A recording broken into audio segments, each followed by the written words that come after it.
at people that are filled with ma'asiyah and dissipate themselves. They expend all of their energies in ma'asiyah. You will notice that by the age of 25 or 30, there is a darkness that has descended upon their faces. Ahlul ma'asiyah. See, young people, whether they're Muslim or non-Muslim or whatever, young people have a light. And that light is simply the fact that they have not accrued a lot of wrong actions. That's why if you see dark young people, you know something's seriously wrong. But there is a light in youth that is simply the vigor of youth, and it's also the fact that young people have not accrued a lot of wrongs. If you look at children, it's stunning. Why are people so attracted to the faces of little children? Because they see innocence. Why is that innocence there? Because there's no wrong actions. So you're attracted to purity by nature. And that attraction in really sick people is what causes these problems in this culture. And it's a problem in the Muslim world as well, because that attraction becomes sick. Because there's platonic attraction. There's people that are attracted to virtuous people. That's their nature. There's people that are attracted to those people.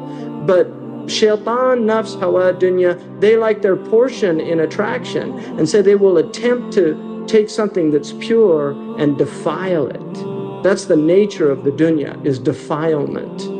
It's what the people of ihsan call kudurat. It's the kudurat of dunya. Yukaddiru. Kaddara in Arabic means to stir up the mud at the bottom of a pond. You have a clear pond, limpid, easy to look down and see the bottom. But if you muck up the bottom, then you stir up all of that dirt. Well, that's the nature of the soul, that if you allow these ma'asiyah to be stirred up, they will eventually muddy the purity of the self. Because we are made of mud, and it's our nature, but we're also made of spirit.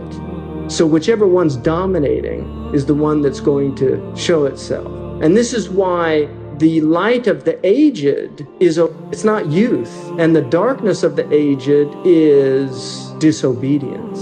Absolutely sound principle. So if you look out there, I wanted to do just an experiment where you took all of the pictures of our awliya, our people, righteous people, and then just put pictures of all the old people in the dunya, and just show the faces. Just show the faces. And let people see for themselves which group they want to be among when they get old. And this is not about knowledge even, because you can see faces of purity in villages amongst the simplest people. And one of the things about us that should prevent us from any type of arrogance or spiritual superiority is that most of us are not even practicing the Islam of the most common people in the villages of the Muslim lands. If you go to Mauritania, I can show you people that nobody in Mauritania thinks anything of. And they do a juz of Quran every morning and every night. They do the ma'thurat of the Prophet every morning and every night. They fast the 3 days of the month,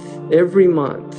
They give whatever little sadaqah they have to give, which is a lot more than what most of us do, because for him a quarter is like $100 to us or more. And this is a ammi, just a simple Muslim, nothing special there. So that's the type of age we're living in, when people that do a little start thinking that they really are something. Part of having taqwa is that you don't fall into those traps, because the self by its nature is deceptive. It's constantly trying to deceive you.